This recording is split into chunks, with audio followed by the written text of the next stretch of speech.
Apa judulnya Bapak Ibu? Anugerah dan kebenaran Yesus. Mari kita buka Yohanes 1 ayat 17. Sebab hukum Taurat diberikan oleh Musa, tetapi kasih karunia dan kebenaran datang oleh Yesus Kristus. Saudara lihat ini, hukum Taurat itu berbeda dengan Yesus. Benar Bapak Ibu? Hukum Taurat datangnya oleh Musa, sedangkan Yesus sendiri yang datang. Benar? Tapi nggak tahu gimana orang Kristen sudah di dalam Yesus. Orang Kristen pasti di dalam Yesus, tapi masih mereka hidup dalam hukum Taurat. Padahal ini dua hal yang berbeda. Saudara lihat itu berbeda aja. Dan hukum Taurat itu juga tidak bersifat pribadi, tapi diberikan Allah lewat Musa. Seperti saudara juga memberikan barang kepada orang, bisa lewat pos, bisa lewat kurir, bisa tanpa pribadi. Tapi kasih karunia dan kebenaran itu datang oleh Yesus. Artinya secara pribadi Allah datang sendiri memberikan kasih karunia dan kebenaran. Itulah sebabnya Bapak Ibu, kalau saudara ingin mengalami kasih dan kebenaran, saudara harus datangnya kepada Yesus, bukan datangnya kepada hukum Taurat. Dan ketika saudara dapatkan kasih, kita bisa berharap dosa kita diampuni, karena kasih menutupi banyak dosa. Tapi kalau saudara berdosa datang kepada hukum Taurat, pasti saudara dihukumnya. Namanya saja hukum. Amin Bapak Ibu. Kayak seperti saudara berdosa atau membunuh orang, datang kepada polisi, pasti ditangkapnya. Tapi datang kepada lawyer, pengacara, pembela, pasti saudara dibela. Dan pembela kita siapa? Yesus.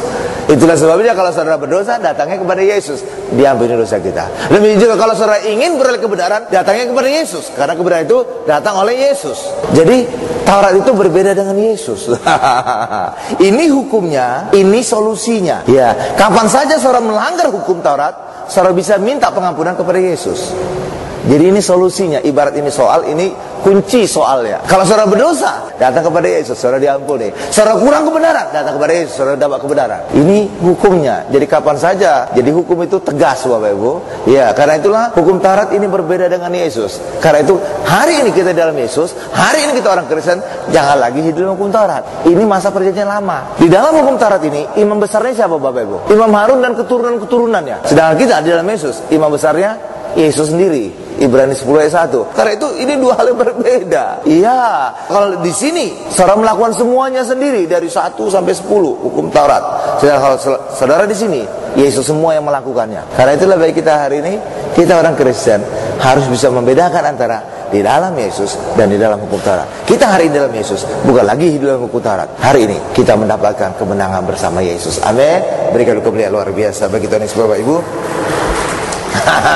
Karena itulah berbeda hukum Taurat dari Yesus. Pada masa perjanjian lama ada beberapa nama Allah. Saudara mungkin kenal istilah Elohim, Yahweh dan segalanya Bapak Ibu. Jika kita pelajari itu, ada berkat yang luar biasa yang kita bisa dapatkan. Coba kita lihat Kejadian 1 ayat 1. Pada mulanya Allah menciptakan langit dan bumi. Coba pasal 2, Kejadian 2 ayat 1. Saudara mungkin kalau baca Alkitab, seringkali saudara melihat kata Allah huruf besar awalnya, terus kemudian huruf kecil. Tapi saudara juga sering lihat Tuhan huruf gede semua, atau Allah huruf gede semua. Lalu apa bedanya? Bedanya adalah pada Kejadian 1 ayat 1 tadi, ya, pada mulanya Allah menciptakan langit dan bumi. Hurufnya awalnya memang huruf besar, tapi berikutnya huruf kecil. Itu bahasa aslinya adalah Elohim. Kalau saudara suka lihat Alkitab elektronik, Eastword atau apa segala macam, Bible Book 7 atau apapun itu, saudara klik bahasa Inggrisnya itu ada angka-angka, dan saudara klik lagi di situ ada bahasa aslinya. Maka ini tulisan Allah yang awalnya huruf besar berikutnya huruf kecil,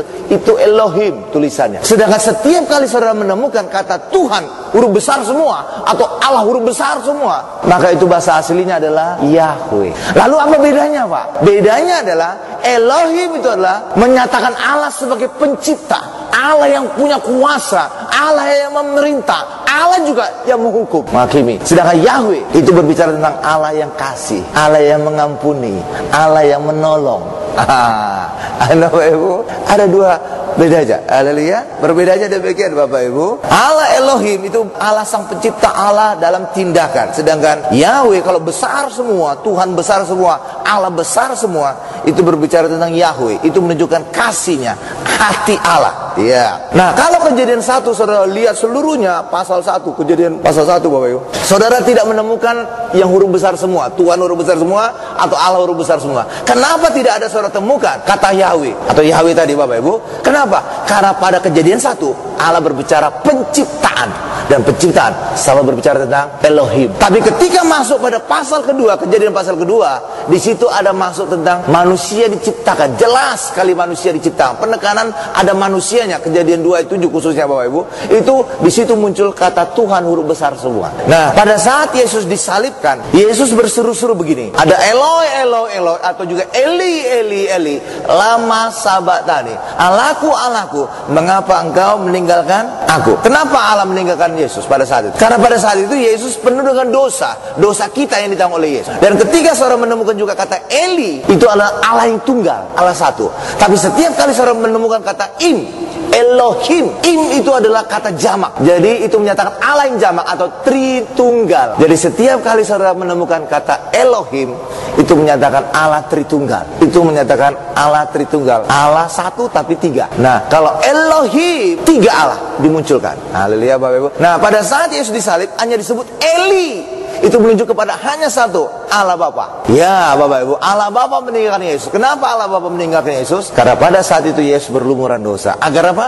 Agar setiap kita hari ini dibebaskan dari segala dosa. Amin. Berikan kemuliaan luar biasa bagi Tuhan Yesus. Hari ini kita belajar luar biasa ya. Amin Bapak Ibu. Mantap. Ya, kita masuk pada bagian kedua. Melihat dan penuh dengan Tuhan. Ketika kita penuh dengan Tuhan, maka kuasa Tuhan juga kita alami. Ketika kita penuh dengan Tuhan, maka apa yang Tuhan Yesus lakukan, kita bisa lakukan. Bahkan kuasa kemuliaan juga kita alami. Coba kita lihat Matius 14 ayat 29. Kata Yesus, datanglah. Maka Petrus turun dari perahu dan berjalan di atas air dan mendapatkan Yesus. Ya, jadi pada saat itu Petrus masih di dalam perahu. Lalu Petrus melihat Yesus berjalan di atas air. Petrus bertanya, permintaannya halus Bapak Ibu. Jika engkau itu Tuhan, jika engkau itu Tuhan, izinkan aku datang kepadamu. Lalu benar kata Yesus, datanglah. Dan benar-benar Petrus datang. Di atas air loh Bapak Ibu. Kenapa Petrus bisa berjalan di atas air? Karena matanya melihat kepada Yesus. Tapi itu tidak lama. Kemudian matanya tidak lagi fokus kepada Yesus, tapi melihat badai, melihat air. Tenggelamlah dia. Artinya apa? Petrus bisa berjalan di atas air seperti Yesus karena dia melihat kepada Yesus. Ya, dia punya kuasa berjalan di atas badai karena dia melihat kepada Yesus. Hal yang sama juga dengan kita. Kalau saudara ingin berjalan di atas masalah saudara, di atas badai saudara, di atas pergumulan saudara, lihat kepada Yesus. Ketika kita lihat kepada Yesus, sebagaimana Yesus, seperti juga kita. Yesus penuh kuasa, kita juga penuh kuasa. Yesus berkuasa, kita juga berkuasa. Sehingga apapun masalah kita, kita berjalan di atas masalah kita. Bukan tenggelam oleh masalah kita, tapi berjalan di atas masalah kita. Amin Bapak Ibu. Berikan kemuliaan luar biasa bagi Tuhan Yesus. Itu dia. Luar biasa.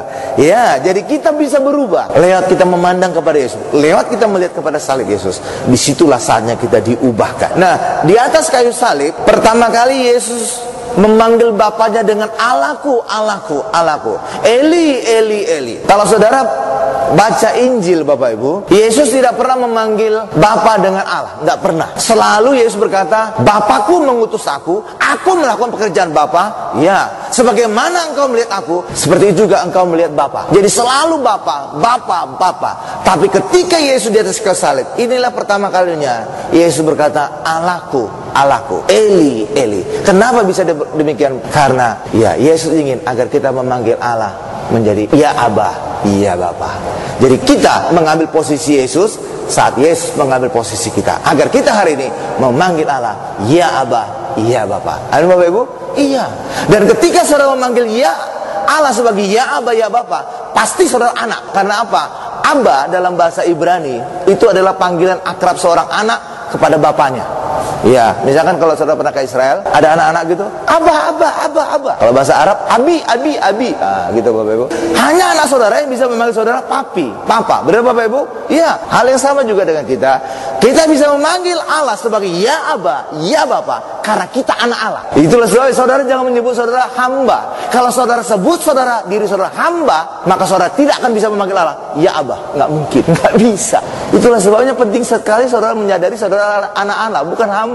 Seringkali pendeta juga dipanggil hamba Tuhan, tidak akan layak memanggil Allah itu abang, nggak mungkin. Abah itu panggilan akrab, panggilan di dalam keluarga, seorang anak kepada bapaknya, papinya. Haleluya Bapak Ibu.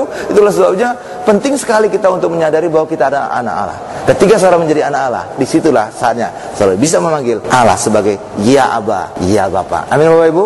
Dan ketika saudara adalah anak Allah, maka kita berhak atas warisan kerajaan surga. Bahkan juga kita menjadi serupa dan segambar Allah. Itu ketika kita menjadi anak Allah. Kalau pembantu Bapak Ibu tidak akan layak mendapatkan warisan. Iya, warisan itu tidak akan pada pembantu. Benar Bapak Ibu? Dan yang kedua, pembantu tidak akan mungkin mirip dengan tuannya. Iya, gak mungkin. Iya, sedangkan anak saudara tanpa usaha ketika lahir, pasti mirip saudara. Gak mungkin mirip tetangga. Iya. Banyak pendeta berkata gini, kita harus menjadi serupa seperti Yesus. Ya, tapi seringkali pendeta itu lupa bahwa menjadi seperti Yesus bukan dengan upaya saudara. Tidak akan mungkin saudara. Sama seperti juga pembantu tadi, tidak akan mungkin dengan upaya mirip dengan saudara. Gak mungkin. Tetapi apa? Mirip dengan Yesus lewat kelahiran. Itulah sebabnya orang Kristen harus lahir baru. Ketika kita lahir baru dari roh, air dan roh, otomatis kita mirip menjadi Kristus. Karena apa? Kita telah menjadi anak-anak Allah. Amin Bapak Ibu. Jadi menjadi seperti Yesus bukan dengan upaya saudara, tapi menjadi seperti Kristus lewat kelahiran baru kita. Itu dia benar. Itu tanpa usaha. Sama seperti juga anak saudara, mirip saudara tanpa usaha. Langsung lahir, langsung mirip aja. Benar. Itulah sebabnya penting sekali saudara mengerti tentang sebagai anak, bukan hamba. Cuma nggak tahu gimana banyak orang, banyak pendeta, banyak MC juga yang kepleset. Pendeta disebut hamba. Ya, hamba Tuhan. Ya, anak Tuhan itu benar. Karena lewat anak Tuhan lah kita punya warisan surga. Sebagai anak Tuhan lah kita mirip serupa segambar Bapa kita, Ya Aba, Ya Bapa di kerajaan surga. Amin. Berikan kemuliaan luar biasa bagi Tuhan Yesus.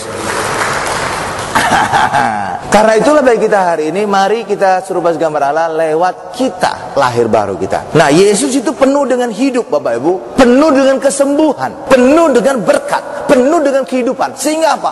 Orang memegang ujung jumbanya saja bisa langsung sembuh. Wanita pendarat. Ya, itu menunjukkan apa? Memegang ujung jumbanya saja sembuh. Artinya Yesus itu penuh dengan kesembuhan. Sampai luber, megang ini aja langsung langsung sembuh. Sama juga dengan Paulus Bapak Ibu, hanya sapu tangannya saja bisa menyembuhkan orang, diletakkan pada orang langsung sembuh. Artinya apa? Paulus itu penuh dengan kesembuhan. Karena itulah salah ketika dikhotbahkan bahwa Paulus itu sakit-sakitan. Itu salah itu. Ya, sapu tangannya Paulus saja bisa menyembuhkan orang, apalagi badannya. Yesus juga demikian, penuh dengan kesembuhan. Ya, sehingga megang ujung jubahnya saja, langsung sembuh. Bapak Ibu, haleluya.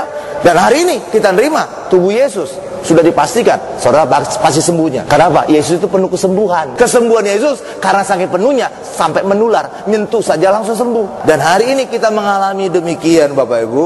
Kalau dunia hari ini kesembuhan tidak menular, lalu apa yang menular? Penyakit yang menular. Kalau Yesus tidak nyentuh orang, kesembuhannya menular.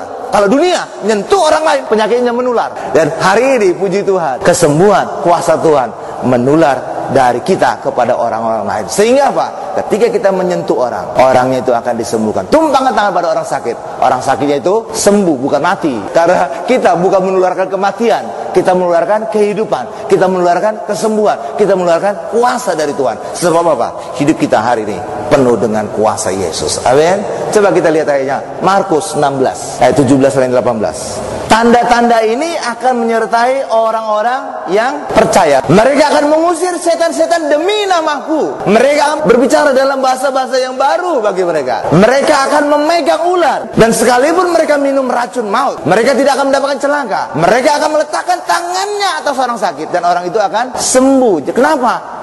Kesembuhan kita menular. Saudara sentuhkan kepada orang, saudara tumpang tangan, semua saudara pindah kepada orang itu juga menjadi sembuh. Benar Bapak Ibu? Kalau orang dunia tidak menyentuh orang, penyakitnya menular. Ya. Kalau kita, kesembuhan kita menular. Tuh mantap kan? Kuasa juga menular kepada orang itu, sehingga orang itu juga bisa lepas dari setan. Itulah sebabnya bagi kita hari ini, kita orang percaya, kita ada kuasa, kita penuh dengan kesembuhan, kita penuh dengan berkat, kita penuh dengan kuasa. Maka sebagaimana Yesus tumpangan tangan pada orang sakit sembuh, kita juga hari ini bisa melakukannya. Amin. Berikan kemuliaan luar biasa bagi Tuhan Yesus. Sekarang kita masuk kepada bagian yang ketiga, mengenal nama Allah. Ketika kita mengenal nama Allah seperti tadi Elohim atau Yahweh gitu Bapak Ibu, di situ ada berkat. Mazmur 91 ayat 14 sampai dengan 16. Sungguh hatinya melekat kepadaku, maka aku akan meluputkannya. Aku akan membentenginya sebab ia mengenal namaku. Bila ia berseru kepadaku, aku akan menjawab. Aku akan menyertai dia dalam kesesakan. Aku akan meluputkannya dan memuliakannya. Dengan panjang umur, akan kukenyangkan dia, dan akan kuperlihatkan kepadanya keselamatan daripadaku. Kalau versi bahasa Inggrisnya, ucapan ayat 16 ini berkata, akan kukenyangkan dia dengan panjang umur, akan kupuaskan dia. Satisfied, jadi dipuaskan dengan panjang umur. Artinya apa? Saudara mati bukan Allah yang menentukan. Dari ayat ini loh Bapak Ibu. Tapi tergantung saudara puas. Kalau saudara sudah puas hidup, maka saudara bisa berkata dengan seperti tokoh-tokoh Alkitab lainnya, Tuhan, aku sudah puas hidup. Ya, aku ingin pulang. Baru saudara mati. Jadi saudara mati bukan ditentukan oleh Tuhan. Saudara tiba-tiba mati lagi tidur atau mati jantungan atau segala macam. Enggak Bapak Ibu. Kalau orang percaya, tidak ada mati dadakan. Kalau orang percaya, matinya karena memang dia ingin mati, ingin pulang ke surga. Iya, itu dia. Jadi kalau kita sudah puas, kita bisa berkata, Tuhan, aku ingin pulang. Itu baru kita dicabut mati. Jadi nggak ada ceritanya mati dadakan. Haleluya Bapak Ibu ya. Itu dia. Itu arti kita dipuaskan dengan umur panjang. Jadi tergantung kita puas atau tidak. Lalu yang berikutnya, dan akan kuperlihatkan kepadanya keselamatan daripadaku. Kata keselamatan itu dalam bahasa aslinya, ini perjanjian lama, bahasa aslinya Ibrani, itu adalah tulisannya Yesua. Dari kata Yesua itulah muncul kata Yesus. Amin Bapak Ibu ya. Jadi dikatakan tadi, akan kuperlihatkan kepadanya Yesuaku, keselamatan daripadaku. Jadi kita juga umur panjang ketika juga permintaan kita, Tuhan, buat aku umur panjang untuk melihat keselamatanmu lebih lama lagi, ingin melihat keindahan keselamatanmu lebih lama lagi, ingin menikmati keselamatan lebih lama lagi. Pasti panjang umur saudara. Tapi kalau saudara berkata, Tuhan, berikan aku umur panjang supaya aku bisa berbisnis lebih lama lagi, oh mati saudara. Karena apa? Tuhan memberikan kita umur panjang bukan karena alasan bisnis, tapi Tuhan memberikan kita umur panjang karena alasan ingin menikmati lebih lama lagi, lebih banyak lagi tentang Yesus. Amin Bapak Ibu, tentang Yesua. Haleluya. Itu baru alasan yang tepat. Tidak bisa, Tuhan, berikan aku umur panjang supaya aku menikah lagi. Oh enggak, bisa mati saudara. Mati saudara. Haleluya Bapak Ibu. Jadi alasan kita umur panjang hanya kalau kita minta untuk kita bisa lebih lama lagi, lebih banyak lagi menikmati tentang Yesus. Amin Bapak Ibu. Ya. Nah, kita melihat Elohim. Kalau saudara lihat Elohim Bapak Ibu, itu berbicara tentang tangan Allah. Tangan Allah. Tangan ini berbicara tentang apa? Perbuatannya, hukumnya, penciptaannya. Dan dunia hanya mengenal Allah sebagai Elohim. Allah menciptakan langit dan bumi. Allah menciptakan segala sesuatunya. Ya, Allah juga menghukum ketika orang berdosa. Orang dunia hanya mengenal Allah sebagai Elohim. Tapi kita anak-anak Tuhan mengenal Allah bukan hanya sekedar Elohim saja sebagai pencipta hukum, tetapi juga Yahweh yang mengasihi kita, yang mengampuni kita, yang menolong kita, yang memberikan kita anugerah. Itu bedanya kita dengan orang lain Bapak Ibu. Jadi kita di dalam Tuhan, kita mengenal Allah juga, Allah yang kasih, Allah yang menolong, Allah yang menebus, Allah yang memberkati kita. Amin Bapak Ibu. Itulah Yahweh. Amin. Jadi orang Kristen, kita mengenal Allah juga sebagai Yahweh. Dan itu adalah berbicara tentang hatinya Allah. Dan saudara, ketika saudara menyentuh hatinya Allah, tangan Allah juga akan bekerja, memberkati saudara, menolong saudara, memberikan banyak hal kebutuhan kita. Amin Bapak Ibu. Sama seperti saudara lah. Kalau orang bisa menyentuh hati saudara, tangan saudara juga siap menolong dia. Bahkan dompet saudara juga akan terbuka untuk dia. Kalau hati saudara tersentuh, ya kan? Kasihan ini orang. Ya, dompetnya bantu. Benar Bapak? Tapi kalau saudara nggak tergerak hati saudara, maaf. Kayak di lampu merah gitu. Maaf. Benar Bapak Ibu ya? Tapi ketika hati saudara tergerak, oh iya, ini nih buat kamu. Ini nih buat kamu. Benar Bapak Ibu? Jadi tangan saudara siap menolong, dompet saudara juga siap terbuka. Hati Allah juga demikian. Ketika Allah tersentuh hatinya, maka tangannya juga siap menolong saudara. Itulah sebabnya kalau saudara baca di dalam Injil, Yesus setiap kali melakukan mujizat pasti dikatakan, maka tergeraklah hatinya, maka dia menyembuhkan orang itu, maka berbelas kasihanlah dia, maka dia mencelikkan mata orang buta. Selalu diawali dengan tergerak hatinya. Coba saudara perhatikan di Injil, pasti awalnya hati Yesus juga dulu tergerak. Benar Bapak Ibu ya? Maka Yesus berbelas kasihan kepada janda itu, maka anaknya juga dibangkitkan, pemuda di Nain. Iya Bapak Ibu, selalu hatinya dulu tergerak. Dan itulah Yahweh. Ketika saudara mengenal Allah sebagai Yahweh, maka tangan Allah Elohim akan membantu saudara, maka tangan Allah Elohim akan memberkati saudara, maka tangan Allah Elohim akan menolong saudara. Ayo Bapak Ibu, sentuh dulu hatinya. Maka tergeraklah hati Allah menolong saudara, maka tergeraklah hati Allah memberikan jodoh bagi saudara. Maka tergeraklah hati Allah memberkati keturunan bagi saudara. Gitu Bapak Ibu. Jadi Yahweh ini perlu dulu saudara dapatkan, perlu dulu saudara kenal. Amin Bapak Ibu. Supaya tangan Allah nih siap memberkati kita, menolong kita. Amin. Sama seperti saudara kan? Ketika saudara jatuh cinta, hati saudara tersentuh. Dompet ini terbukanya lebar banget Bapak Ibu. Mau apa kamu sayang? Mau makan di restoran? Oke. Tapi ketika tidak tergerak, pelitnya minta ampun. Karena hatinya sudah terkunci. Karena itulah Allah juga demikian. Ketika Allah sudah tersentuh atas saudara, ya, Yahweh, maka Elohim, tangan Allah akan membantu saudara. Amin. Tuh, mantap kan? Dan orang Kristen mengenal hati Allah, mengenal Yahweh. Nah, sebenarnya Elohim dan Yahweh itu adalah sama, karena itu adalah Allah. Yahweh adalah Allah dalam anugerahnya, kebaikan dan sahabat perjanjian. Elohim dan Yahweh itu Allah yang sama, tetapi berbeda saat bersikap kepada kita. Maksudnya gimana? Seperti saya lah. Saya adalah pendeta terhadap saudara atau terhadap jemaat. Benar Bapak Ibu ya? Saya adalah dosen, pengajar bagi mahasiswa di sekolah teologi Tiberias, seperti itu misalnya. Tetapi saya juga adalah suami dari istri saya. Tapi saya juga adalah papa dari anak saya. Seperti itu. Jadi ada perbedaan sikap. Dan itulah seperti Elohim dan Yahweh Bapak Ibu. Ya, saudara hanya mengenal saya secara luar saja. Tapi keluarga saya mengenal saya dari dalam. Amin Bapak Ibu. Saudara mengenal saya secara formal. Itulah sebabnya MC juga tadi memanggil nama saya secara lengkap dengan titelnya pendeta hari, mungkin dokter, insinyur, segala bla bla bla bla. Tapi anak saya tidak pernah memanggil saya komplit. Manggilnya papa saja. Enggak perlu dia manggil, ya tolonglah saya pendeta hari Yandi Saragi, tolonglah saya untuk membantu mengerjakan PR. Enggak perlu gitu Bapak Ibu. Papa, tolong dong ini PR-nya gimana ini? Udah langsung saya tergerak. Udah Bapak Ibu? Iya. Ya. Karena itulah orang hanya mengenal secara luar. Dan itu juga secara kerohanian. Orang mengenal Allah secara luar itu Elohim. Tapi ketika kita mengenal Allah secara dalam, itulah Yahweh. Haleluya Bapak Ibu. Ya, ketika saudara mengenal saya secara luar, saudara hanya melihat perbuatan saya. Tapi orang yang mengenal saya secara dalam tahu mengapa saya berbuat ini. Ada motifnya, motivasinya juga terlihat, dikenal oleh orang. Udah Bapak Ibu?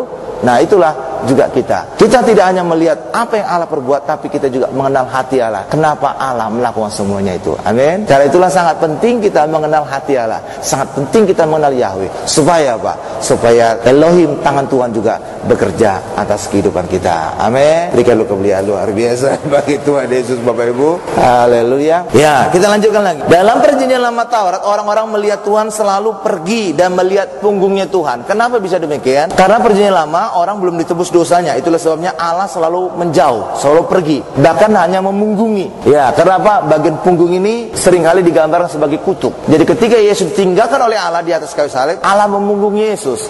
Ini bagian penolakan. Itulah sebabnya Yesus mengalami bilur. Itu bukan di depannya, bukan di dada Yesus, bukan di perut Yesus Bapak Ibu. Di punggung Yesus yang dicambuk. Benar Bapak Ibu?